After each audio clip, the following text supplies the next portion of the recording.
요한복음과 신앙 131번째 시간으로 요한복음 18장 28절에서 32절의 말씀 가지고 제자의 길이라는 말씀의 제목으로 주신 은혜 같이 나누기 원합니다. 미국에서 가장 유명한 화가 중에 한 사람인 밥 로스라고 하는 화가가 있습니다. 일명 밥 아저씨로 우리에게 더 유명한 사람입니다. 그가 1983년부터 1994년까지 그림 그리는 즐거움이라고 하는 TV 프로를 진행했습니다.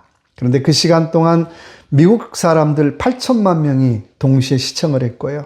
전 세계 275개국에 있는 국민들이 시청하는 인기 프로그램이었습니다. 1995년 52세로 사망하기까지 참 유명한 말들을 많이 남겼는데 가장 유명한 말을 꼽으라고 한다면 그림 그리면서 참 쉽죠? 참 쉽죠? 라고 하는 말을 자주 했습니다.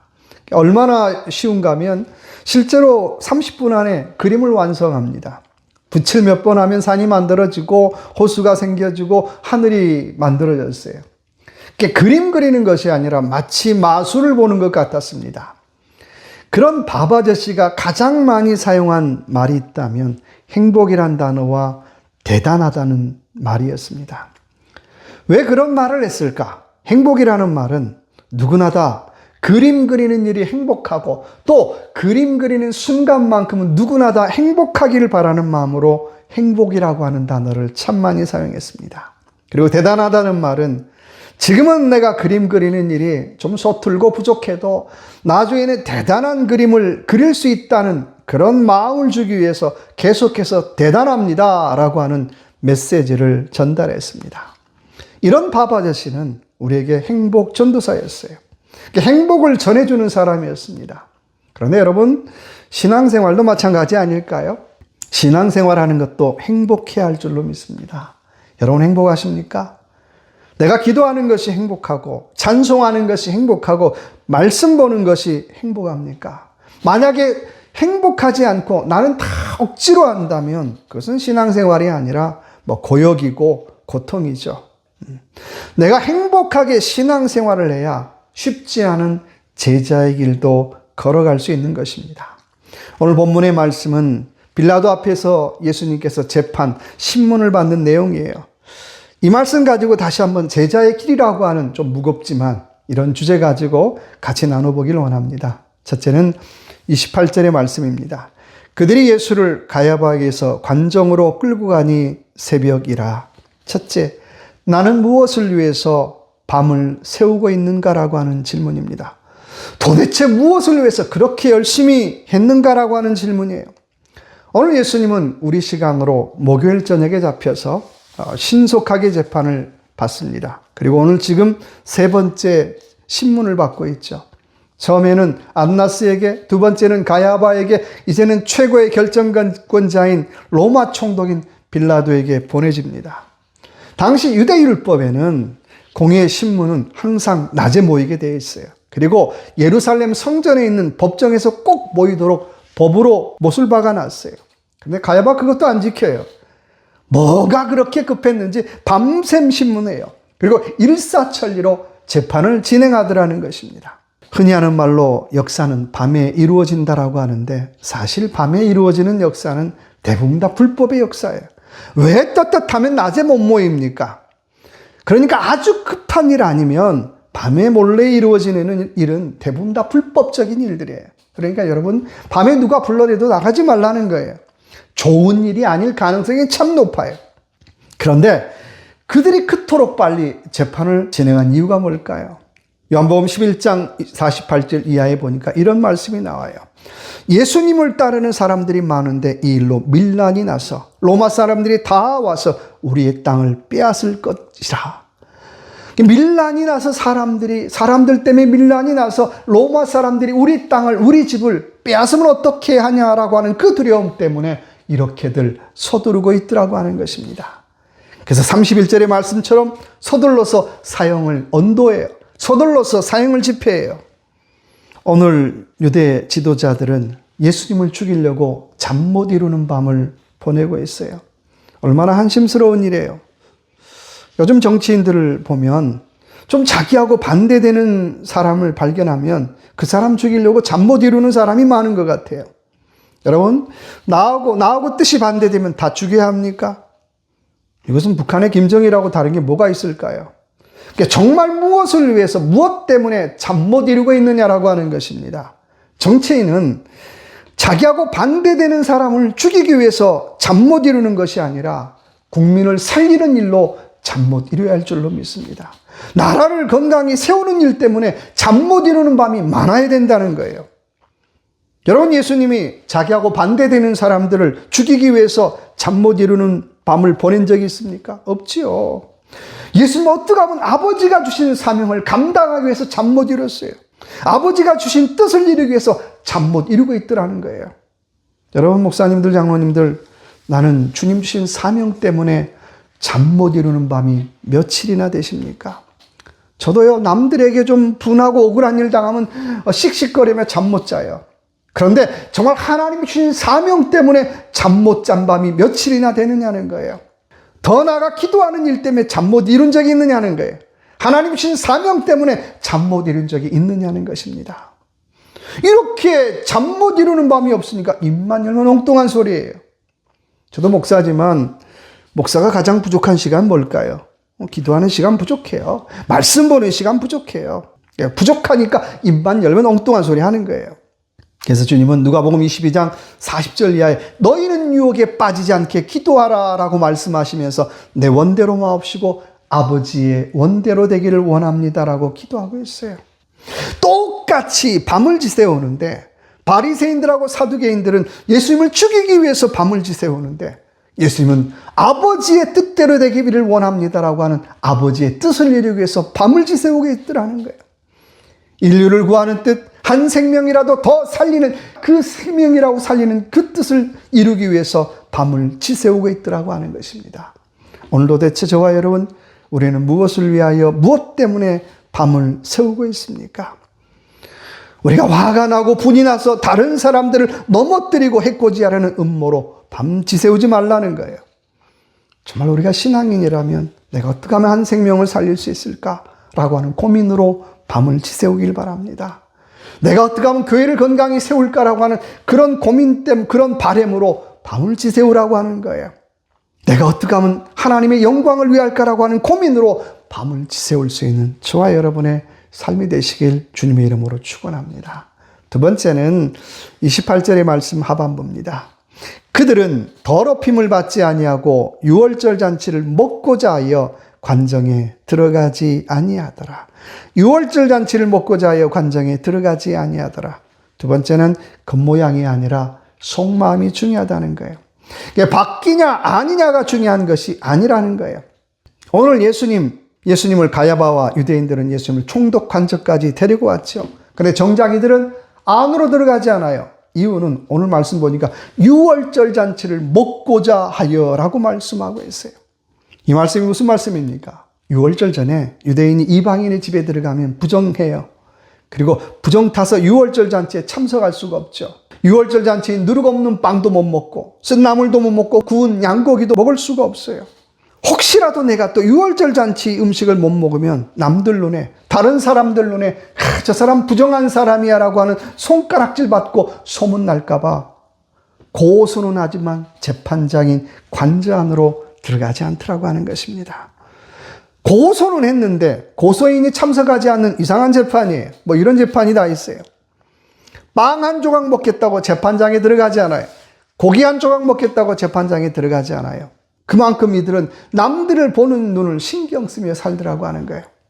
그러나 진짜 마음은 뭘까요? 관저 밖에 있는 거나 안에 있는 거나 다를 게 뭐가 있어요?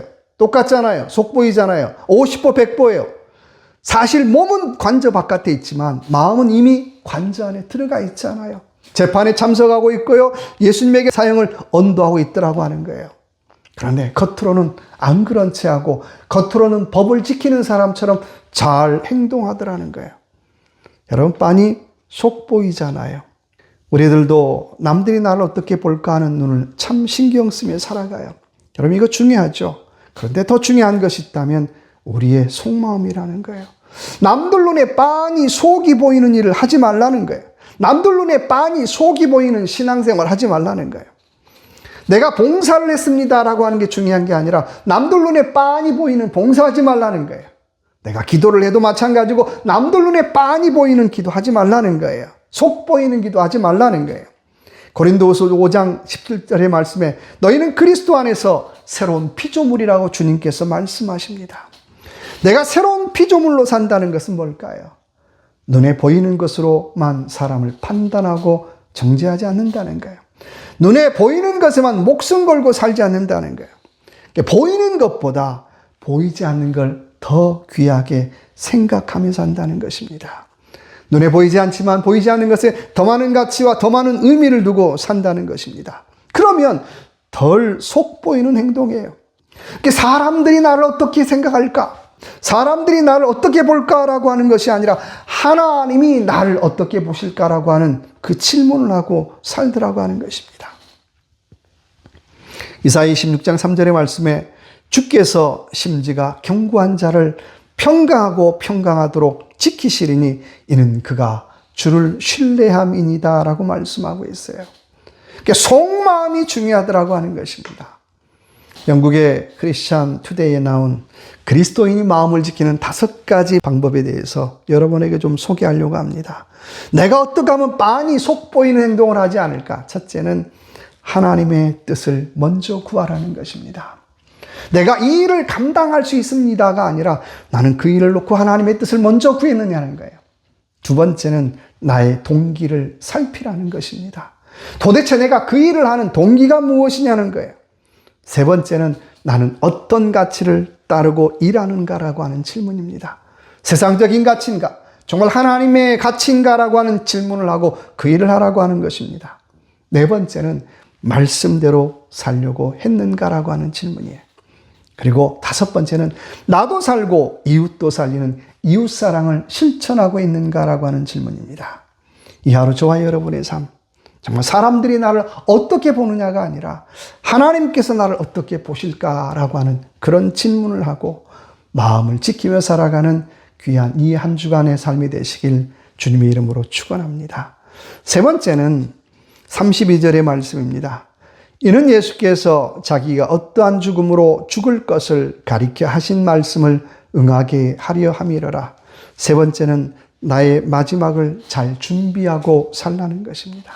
오늘 주님은 자신이 어떠한 죽음으로 죽을지를 너무 잘 알았어요. 자신의 마지막을 너무 잘 알고 계셨지요. 오늘 31절의 말씀 보니까 빌라도가 유대 지도자들에게 당신들의 법대로 재판하라고 하자 그들이 뭐라고 얘기합니까? 우리에게는 사형을 집행할 만한 권한이 없습니다라고 대답해요. 이 말은 예수님이 뭐예요? 사형이라는 거예요. 그런데 그 사형은 어떤 사형입니까? 그냥 죽는 사형이 아니라 로마 제국에 반대한 정치범들을 죽이는 십자가형이에요. 얼마나 가혹해요. 얼마나 참혹해요. 그런데 예수님은 이미 아셨다는 거예요. 그리고 그 십자가형을 묵묵히 받아들이십니다. 그리고 그 십자가의 길을 묵묵히 걸어가십니다. 어찌 보면 예수 그리스도는 늘 죽을 준비를 하고 살아가셨어요. 여러분, 이게 사명자의 태도가 아닐까요? 또 이게 사명자가 가는 길이 아닐까요? 지난 주간에 우루과이 제40대 대통령이었던 호세 무이카 대통령이 죽었습니다. 사람들은 그를 호세 무이카라고 부르는 것이 아니라 빼빼 무이카라고 불렀어요. 빼빼라는 말은 할아버지라는 말이죠. 그러니까 전 국민이 할아버지 무이카 대통령이라고 불렀어요. 89세에 사망을 했습니다. 전 세계 사람들에게는 지구상에서 가장 가난한 대통령으로 유명한 사람으로 알려졌습니다. 게릴라 출신이었지만 감옥 생활을 했고 대통령이 되었어요. 그 대통령에서 은퇴하고 난 다음에도 농사를 지으며 낡은 폭스바겐 비틀 한 대를 몰고 생활을 했어요. 많은 국민들에게 사랑을 받고 또 많은 국민들이 이 빼빼에게 빼빼 할아버지 다시 한번 재선에 도전하십시오. 그래서 우리의 지도자가 되어 주십시오라고 하는 요구를 할 때마다 그는 이렇게 대답을 했습니다. 진짜 민주주의 지도자는 물러나야 할 때 물러날 줄을 알아야 된다라고 대답을 했습니다. 그리고 올 1월부터는 자신의 건강이 나빠지면서 자신의 마지막이 얼마 남지 않았음을 알고 죽음을 준비하며 살아갑니다. 자신을 찾아온 많은 사람들에게 제일 먼저 했던 메시지는 여러분, 사람을 존중하십시오라고 하는 메시지를 전했어요. 나하고 같은 생각을 가진 사람을 존중하고 혹시라도 나하고 다른 생각을 가진 사람도 존중하며 살아가십시오. 그리고 부자라고 또 가난하다고 그런 사람들의 삶을 급수를 매기며 살지 말라고 얘기합니다. 사람에 대한 존중하는 마음을 가르쳐준 대통령이에요. 사람 그 자체가 참 귀하다는 거예요. 저도 못하는 건데 나랑 친하면 좀 좋은 사람, 못하면 안 좋은 사람, 저도 평가하는데 참 익숙해요. 그런데 그렇게 평가하며 살지 말라는 것입니다. 그래서 이 빼빼 무익하는 살아서도 존경받고 죽어서는 더 존경받는 대통령이 되었습니다. 여러분, 이것이 사명 따라 살아가는 삶의 모습이 아닐까라는 생각이 듭니다. 우리는 사명자입니다. 우리는 사명 따라 사는 사람들입니다. 그렇다면 사명 따라 살아가는 사람의 삶의 특징이 있다면 살아서도 향기가 나야 되겠죠. 그리스도의 향기가 나고 죽어서는 더 그리스도의 향기가 나는 것이 사명자의 삶인 줄로 믿습니다. 이 한 주간도 저와 여러분의 삶, 늘 나의 마지막을 생각하며 정말 사명의 향기가 나는 그런 귀한 이 한 주간의 삶을 살아가시길 주님의 이름으로 축원합니다. 기도하겠습니다. 하나님, 나는 무엇을 위해서 그토록 열심히 살고 있습니까? 무엇을 위해서 밤을 지새우고 있습니까? 원하기는 사명 때문에, 하나님의 뜻 때문에 밤을 지새우는 우리의 삶이 되어지게 하여 주옵소서.